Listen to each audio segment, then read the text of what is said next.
projeto da América do Sul é o projeto da construção de um espaço novo no mundo novo.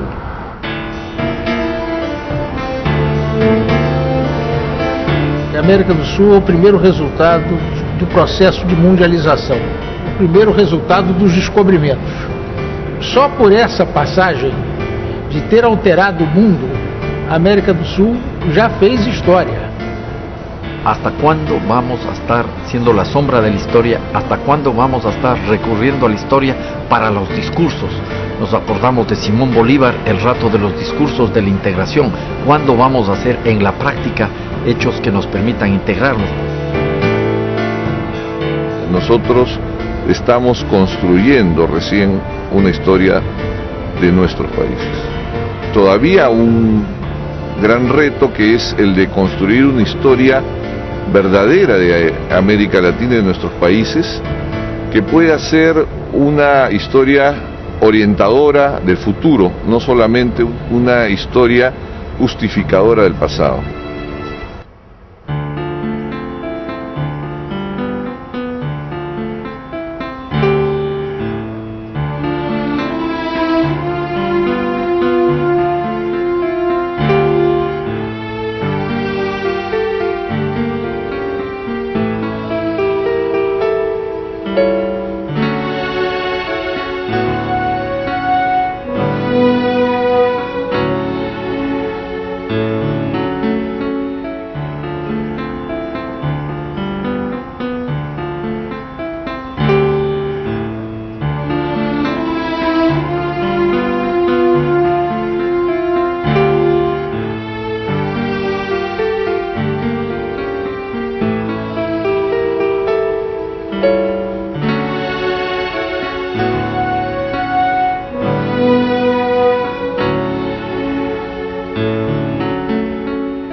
Durante um mês, esses diplomatas permanecem aqui no Rio de Janeiro com um compromisso de pensar. Nós estamos reunindo e dizendo, pensa.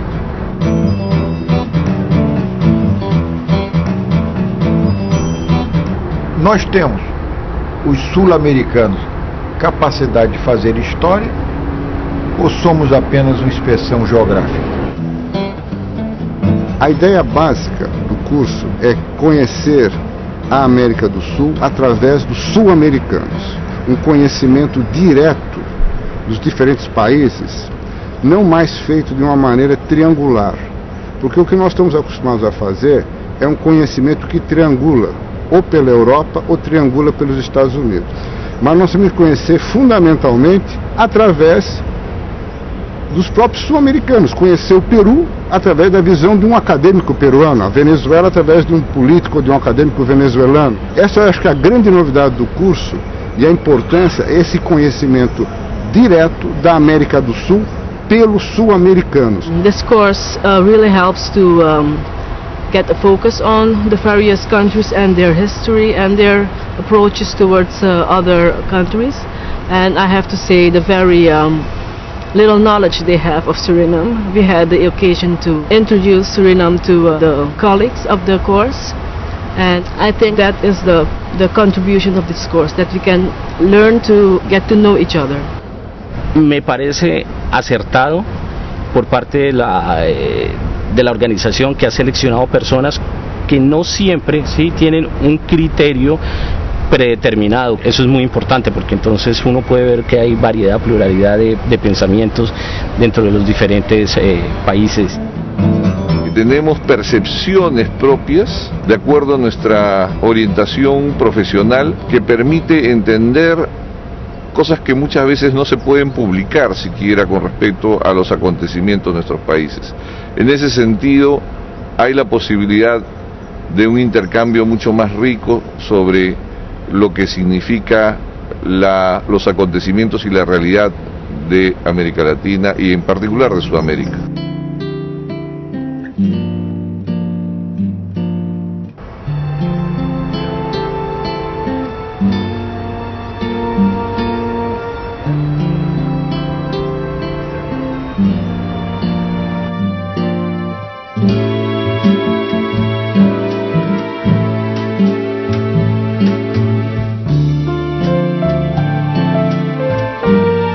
Como dice el embajador Moscardo, dice, estamos aislados para pensar, estamos en un retiro.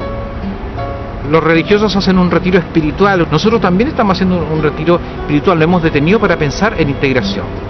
Porque para la integración, lo primero que tendríamos que tener en cuenta es el aspecto de la integración física humana. Con estas personas que yo he conocido aquí, voy a volver a encontrarme en otros destinos, quizá aquí en Brasil o en otro país o en países lejanos, y van a ser personas conocidas, no simplemente un funcionario de otro país, sino una persona que ha compartido mucho conmigo y un referente para toda la vida.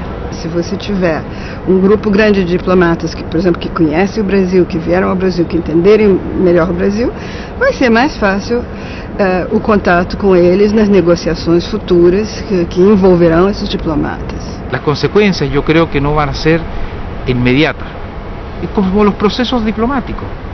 Los procesos diplomáticos son muy discretos, en silencio, y los resultados se van viendo en el tiempo.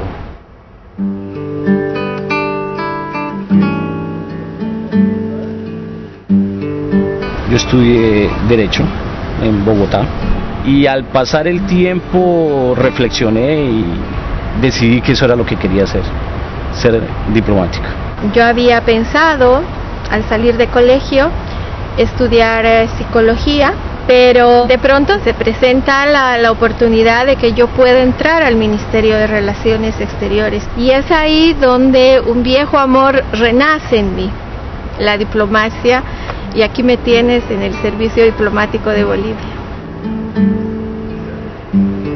Yo quería estudiar idiomas modernos o artes o letras, pero no fui asignada directamente a la universidad, sino que tuve que presentar una prueba interna en la Escuela de Estudios Internacionales.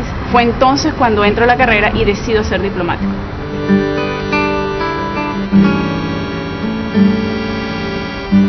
Mi profesión inicial es la de periodista o jornalista, ¿no?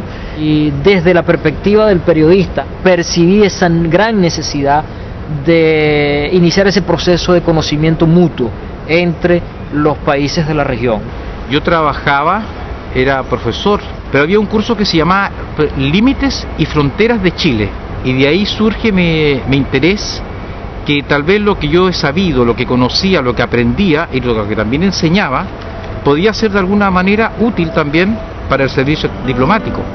Por eso es que cuando tengo 30 años, yo entro muy viejo al servicio.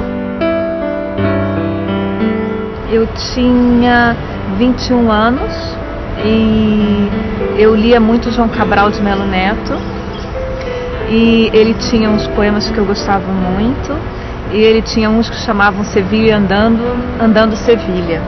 Eu pensei, nossa, essa vida deve ser boa, ficar andando Sevilha.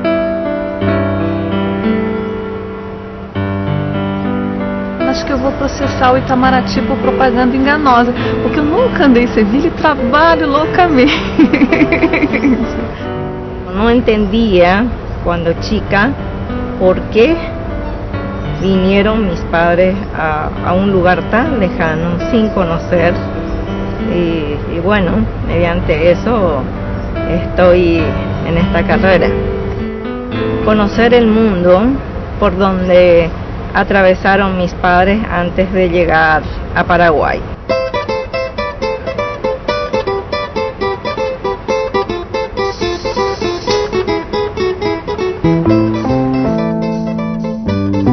like to know more about international issues, know more about other people from other countries.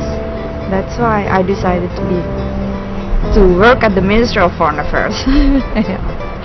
Mucha gente piensa que es fácil ser un diplomático, pero no hay tal. Es bastante complicado para poder adaptarse, mantener siempre como la cabeza en su sitio, digamos, porque a veces no es fácil adaptarse a los sitios donde uno es enviado y la labor muchas veces es compleja e malinterpretada, malentendida.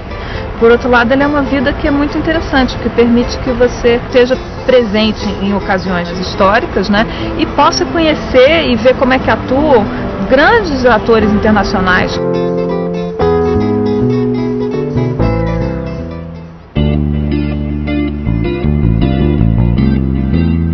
La definición de Argentina es en primer lugar un país latinoamericano del Nuevo Mundo, resultado de la presencia europea, en gran parte la destrucción de los pueblos originarios, que generaron una estructura social tempranamente muy desequilibrada, con mucha injusticia, con mucha exclusión, a pesar de lo cual la Argentina fue capaz de crear una gran cultura, en la música, en la literatura, pero no logramos a lo largo del tiempo todavía construir una sociedad más igualitaria, más equitativa, más estable. Bueno, efectivamente se disminuyó la pobreza del 38,8 al 13,6% desde que se inauguró la democracia, pero sigue habiendo la enorme desigualdad. Inmensa mayoría de las viviendas son pequeñas, de mala calidad, mal abastecidas. Lamentablemente, como dijo un sabio italiano, al Perú se le ve muchas veces como un mendigo sentado en un banco de oro. Tenemos unas cuentas pendientes con el pasado muy grandes. Lo que ahora se llama, y creo que es una buena expresión, tenemos una enorme deuda social con nosotros mismos. Tenemos problemas de racismo y de discriminación, de marginación y de exclusión. Tenemos todas las palabras para ese tipo de problemas, ¿no es cierto? Definitivamente. Y una situación interesante en la cual las tareas pendientes de la agenda política van casi en paralelo con las agendas pendientes de la agenda económica, ¿no es cierto? Y cada vez es más claro que si el Perú no resuelve lo uno, no podrá resolver lo otro de ninguna manera. Este es un país, y ahí termino, donde nunca en su historia independiente un proceso de dictadura ha durado más de 12 años, ni un proceso de democracia más de 15.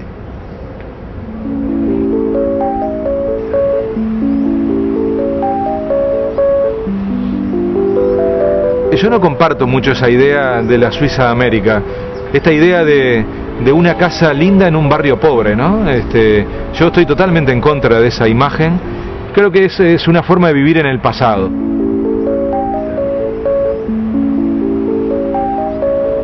El éxito económico de esa época fue la desgracia de otros países, la desgracia de Europa con las guerras, y la verdad que esa no es una buena estrategia, que nos vaya bien porque le va mal a otros.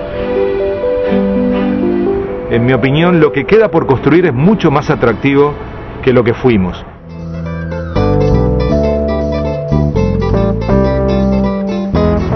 El carácter del brasilero, haya o no haya problema, haya o no haya un conflicto, esté lo que esté, el brasilero siempre tiene un carácter que aflora una alegría espontánea, una alegría pero tan natural, que es sanamente envidiable.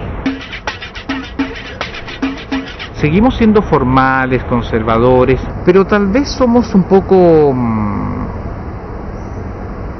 hemos cambiado. Hemos cambiado en el último tiempo, yo creo. Que no me escuche nadie, pero hemos cambiado. No, si me pueden escuchar. Una cosa que impactó mucho en la psicología es el desarraigo del hombre que vino del interior, del gaucho desarraigado de la tierra, y la melancolía de los hombres que vinieron de Europa, y que también estaban desarraigados. Y esto se implantó en un nuevo territorio y dio lugar probablemente a esta idealización del pasado, lo que se había perdido, porque evidentemente en el tango, por ejemplo, este continuo recuerdo del barrio, de la madre, de la novia perdida.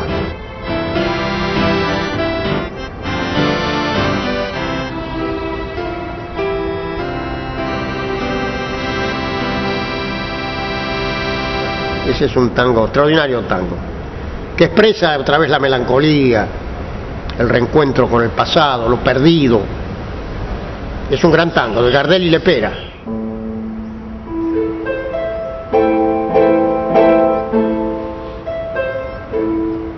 Una noche tibia nos conocimos junto al agua azul del Pacaraí. Tú cantabas triste por el camino. Hasta ahí. Paraguay no es un país, es una obsesión. O sea, algo que quizás tiene mucho sentido en estos momentos de disolución de nacionalidades, de integración, de búsqueda de nueva identidad, de verdad. Nos estamos preguntando qué es ser paraguayo.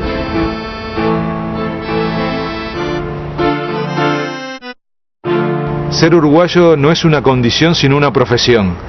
Hay que estar explicando todo el tiempo dónde estamos ubicados, quiénes somos, qué cultura tenemos. Se nos confunde mucho con los argentinos. Algunos piensan que el tango es solo argentino y no es verdad, también es uruguayo. Que el mate es o de Río Grande o de Argentina y también es uruguayo. Uruguay es un país que es un accidente geográfico y político. Ni siquiera tiene nombre Uruguay, es una cosa que cuesta entender. Uruguay tiene un nombre de un río. Somos la República Oriental del Uruguay. Es como si Argentina se llamara República Occidental del Uruguay. Tenemos un río que nos da una identidad y que incluso significa nuestro nombre.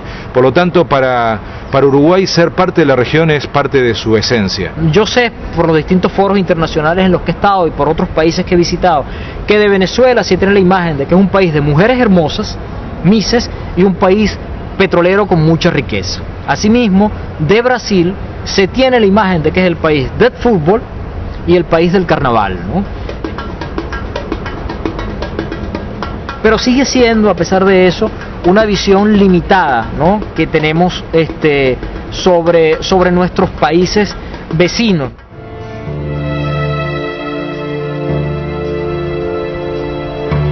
Outro dia eu estava conversando com um amigo equatoriano que não sabe absolutamente nada sobre a cultura peruana, por exemplo, ou muito pouco, conhece 2 ou 3 nomes de escritores importantes e só.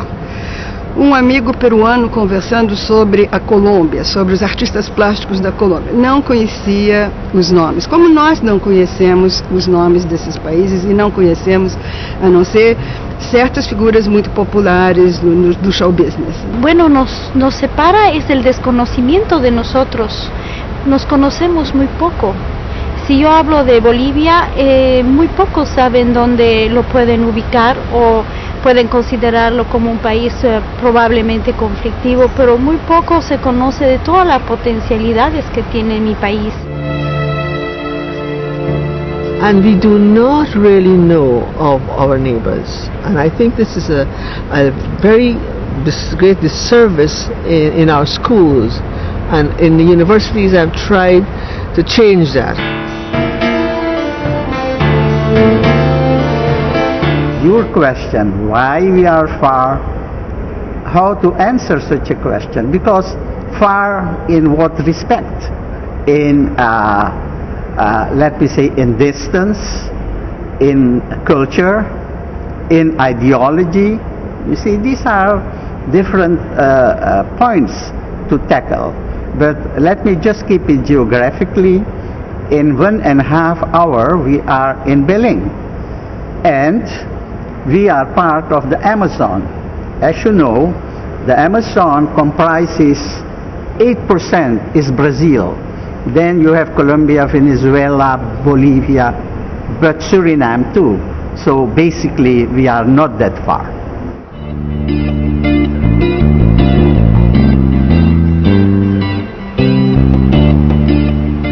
que nós temos que saber se nós queremos, no mundo multipolar que está se constituindo, entrarmos sozinhos ou se nós queremos entrar com um grupo de países que tem um conjunto de recursos e afinidades imateriais. Hay países que se quieren integrar y países que no se quieren integrar. Hay países a los cuales los ayudaría a integrarse y quizá otros que no tanto. De alguna manera la geografía, quizá exagero, pero la geografía podría volverse un concepto antiguo. Quizá la integración del futuro siga líneas idiomáticas o de puro pragmatismo, ¿no es cierto? No nos olvidemos, el gran ejemplo fue México, que terminó entendiendo que ahí sí su contigüidad geográfica era más importante, ¿no es cierto?, que sus lazos culturales, idiomáticos y de todo tipo. Y se fue con Canadá y los Estados Unidos. No creo que sea una utopía, pero me parece difícil. Siendo honesta, me encantaría que sea, pero me parece difícil, porque cada uno de los países, por más que tengamos la voluntad para hacerlo, y hay mucha gente que quiere la integración, mira cuánto tiempo ha pasado y nos falta.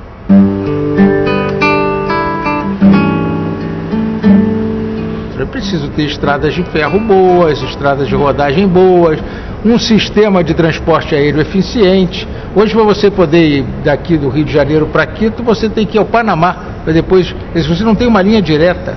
Quer dizer, tem que reestruturar a infraestrutura física do continente também. Você tem que ter espaços onde há vantagens comparativas. Por exemplo, a Venezuela produz alumínio a um preço muito mais barato que aqui. Então, deve-se priorizar o alumínio da Venezuela, deve-se priorizar a produção de farinha de trigo na Argentina. Para se fazer a integração, tem que se planejar a integração. Hay mucho atraso, hay mucha pobreza. Esto mismo, que sería el objetivo por el cual nos deberíamos unir, es lo que en un principio nos desune, es lo que a veces nos hace sentir desconfianza los unos a los otros, de creer que ciertos países van a querer la integración simplemente es por ampliar sus mercados y para tener injerencia en otros países. Pero estos son aspectos que tenemos que superar.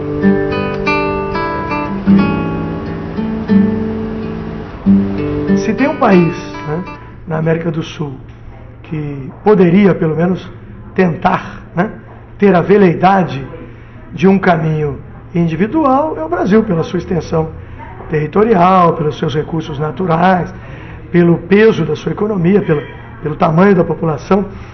E eu já disse que mesmo para o Brasil não faz sentido.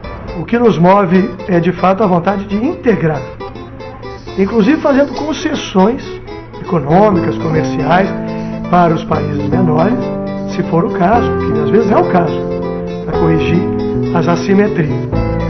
Yo creo que Brasil es un país que necesita expandirse, no como una expansión territorial, ¿no es cierto?, sino necesita expandir el círculo de su influencia, de sus amistades, su presencia.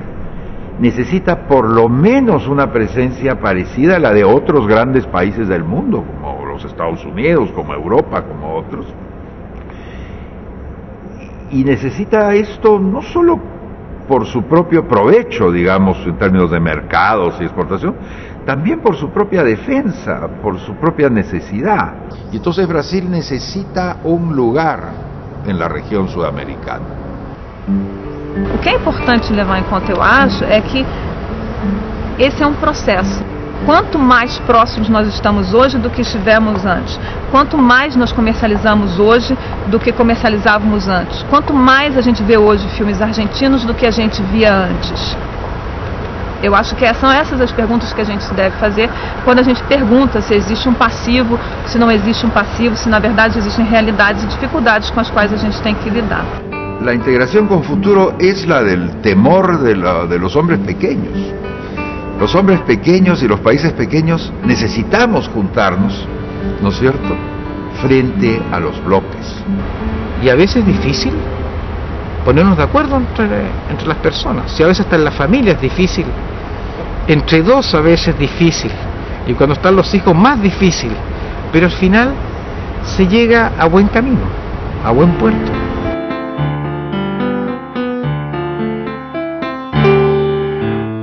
Tenemos un gran problema en nuestros países, que es que hemos estado viviendo solamente de nuestras fronteras hacia adentro. En la gran mayoría hemos creado inclusive historias que son relatos ficticios sobre lo que aconteció durante ciertas épocas a fin de generar los mitos nacionales. Cuando hablamos de soberanía, no estamos pensando en aquel concepto del siglo XIX o de principios del siglo XX. No es una soberanía encerrada, ¿ya? La soberanía no se garantiza poniendo soldados en la frontera, ¿ya? La soberanía se garantiza desarrollando las capacidades de un país. Lo que se estuvo creando es como territorios transfronterizos, transnacionales, ¿verdad?, que fueron previos al Mercosur, a la integración burocrática y formal política de los países, ¿verdad? Y paraguayos y brasileños de los dos lados trabajan, tienen propiedades, exportan. De algún modo la política interior y exterior de nuestros países va a tener que considerar esa creación de territorios nuevos, ¿verdad? Es cierto que a veces el Estado va más lento y tiene más engranajes que toca mover para tomar una decisión y para actuar. En cambio, la gente de la frontera es el día a día, es la relación diaria, entonces es mucho más ágil, mucho más rápido, mucho más real, ¿sí? Tal vez son como dos tiempos diferentes. El Estado más lento toma decisiones con otra perspectiva del tiempo, y en la frontera los temas son del día a día, de la vida diaria. Es ver un poco también, escuchar a estos pueblos que se están integrando entre ellos, sobre todo los pueblos fronterizos, que son los que tienen una integración mucho más cercana, para que entonces los gobernantes y las personas que están en las tomas de decisiones puedan ver cuáles son las realidades para aplicarlo recién a la política. Muchas veces se está viendo la parte política sin ver la realidad. Pongo un solo ejemplo. La larga frontera que tenemos con Argentina. Tenemos un sinnúmero de, antes se llamaban comités de frontera, hoy día se llaman comités de integración.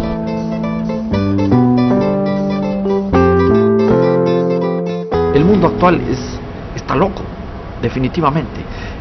Hay total apertura por el movimiento de los flujos de capital. El mundo financiero es realmente libre.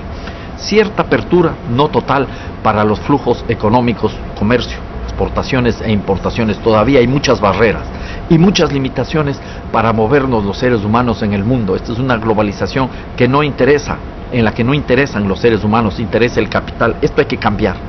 La libre movilidad tiene que ser para seres humanos y lo económico tiene que estar regulado desde la sociedad. O cidadão em cada país se sente esquecido, porque não se pensa nele. Se trata de livre circulação de mercadorias, mas não de livre circulação de pessoas. Então isso não toca o coração. Como é que você pode se apaixonar por tarifa aduaneira? Nunca vi ninguém apaixonado por tarifa aduaneira. Justamente lo que hay que cambiar son esos ejes orientadores de la discusión de la integración, que se ha instalado mucho en los temas comerciales, en los temas económicos. A mí me parece que darle mucha más densidad cultural y de ideas políticas nuevas a la región seguramente nos va a permitir salir un poco de este estancamiento que tenemos en el pensamiento regional, y creo que va a ser mucho más estimulante para generaciones nuevas que puedan naturalmente sentirse parte de una región. O grande componente de unificação da América do Sul ainda está intocado, que é a questão cultural. É culturalmente que a América do Sul é próxima, e isso é pouco explorado. Pela cultura, você consegue ver o próximo como seu próximo e não como um alterno. A alteridade é que cria uma questão complexa, porque você vê a diferença e na diferença você se posiciona de uma forma diferente também, né? Las grandes tragedias de la humanidad han sido precisamente por los choques culturales. En un espacio como el sudamericano, donde la cultura son casi las mismas, lo que tenemos nosotros para compartir y visualizar nuestro futuro es mucho mayor que lo que tienen otras regiones del mundo.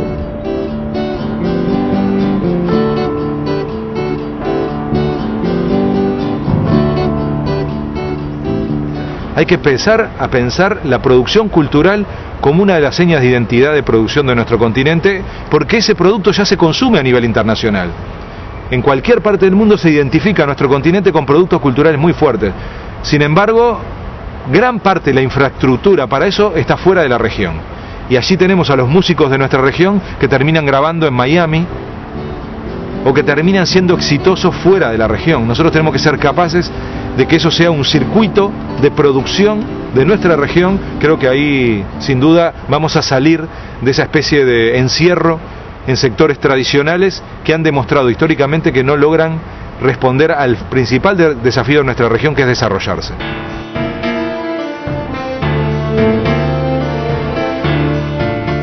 Saúde é uma ponte para a paz e é uma ponte para entendimento.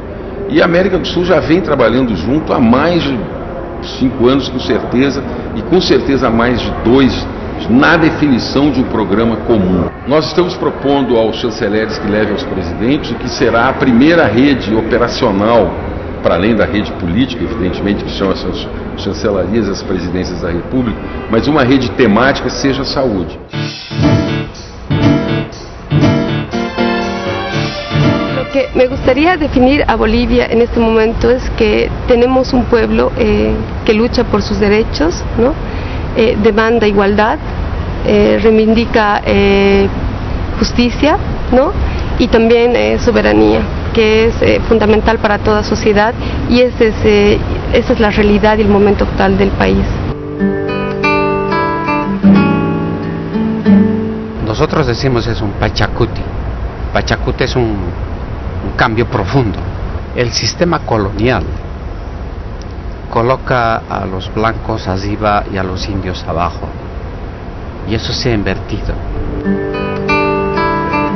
Y eso ha generado como una especie de crisis muy fuerte, pero sobre todo un racismo político. En estos días hemos visto, frente a la crisis boliviana, que se reunieron en Santiago de Chile los presidentes de toda Sudamérica para tratar entre nosotros un problema nuestro, sin la interferencia de otros. Esto es extraordinario. Era o panorama da América Latina há 25 anos. Era um continente deprimido do ponto de vista econômico, profundamente desigual do ponto de vista social, ainda tem grandes desigualdades, e sobretudo era um continente submetido a regimes autoritários, alguns terríveis ditaduras, como as piores ditaduras que o século XX assistiu. E esse panorama modificou-se muito, né? A totalidade dos governos sul-americanos são governos democraticamente eleitos. La expectativa que se tiene es muy grande, ha ganado con una gran mayoría de voto de la población, entonces tenemos muy buenas esperanzas en el presidente Fernando Lugo, y que por supuesto el éxito de él es el éxito de todos los paraguayos. Esos desafíos son complicados en la medida en que el Estado es un protagonista de esos problemas, ¿verdad? El mismo Estado que tiene que controlar clientelismo, que tiene que controlar corrupción, es el origen y el núcleo del clientelismo y la corrupción, ¿no? Estados Unidos ha cooperado de una manera importante en la lucha contra el narcotráfico en Colombia. Eso es una buena noticia. La mala noticia es que la estrategia que ha impulsado Estados Unidos para combatir el narcotráfico no ha tenido ningún éxito, ni en Colombia ni en el mundo. Colombia ha sido el país que más esfuerzos ha hecho a nivel internacional para combatir el narcotráfico, y aunque se ha reducido la violencia ligada al narcotráfico, sin embargo la cantidad de cocaína que se produce hoy en Colombia es superior a la que teníamos hace 10 años. Eso demuestra un fracaso, demuestra la necesidad de reenfocar la manera como se está mirando la lucha contra el narcotráfico en Colombia, en Estados Unidos y a nivel internacional.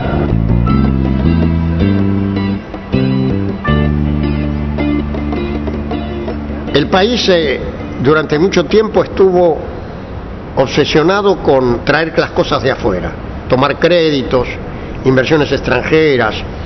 Todo consistía en que de afuera nos vinieran las cosas para desarrollarnos. Y resulta que el desarrollo no es eso, el desarrollo es un proceso de construcción nacional.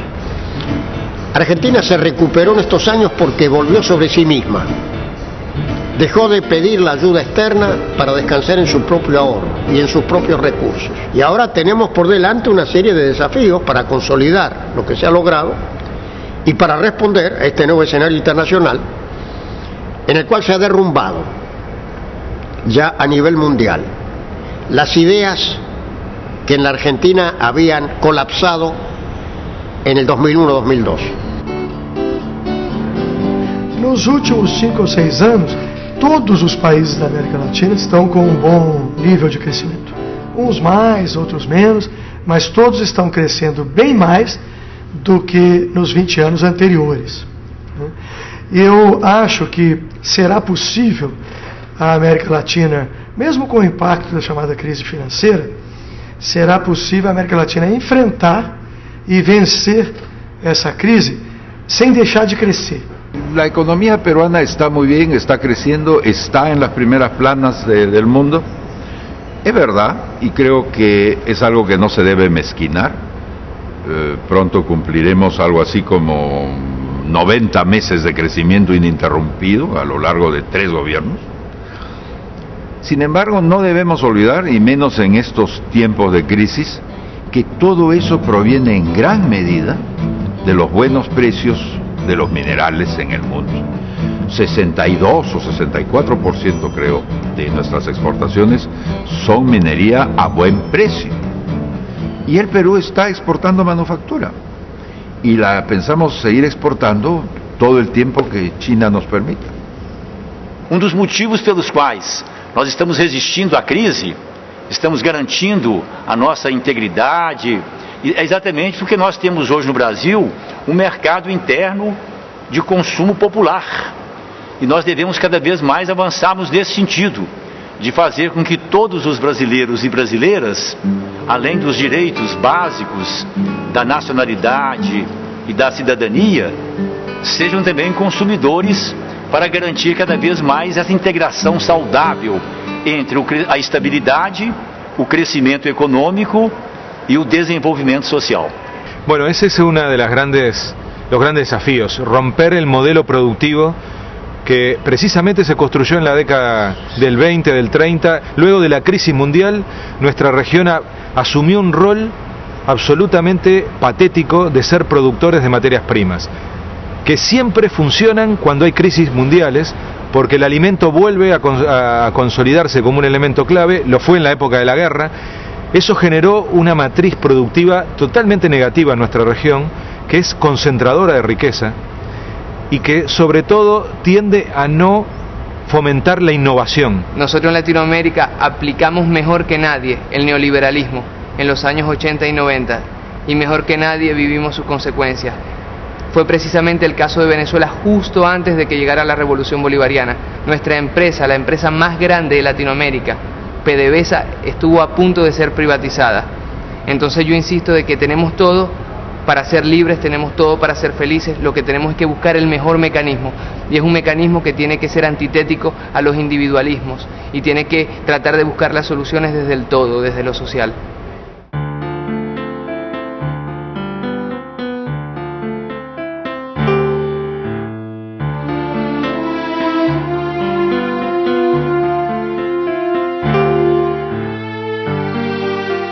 Yo creo que un encuentro como este cambia la visión que por lo menos yo tenía de muchos de los países. Obviamente Brasil, que hemos conocido más, hemos podido visitar, cambia mucho mi imagen de Brasil y me genera como inquietudes para seguir estudiando, leyendo, conociendo mejor.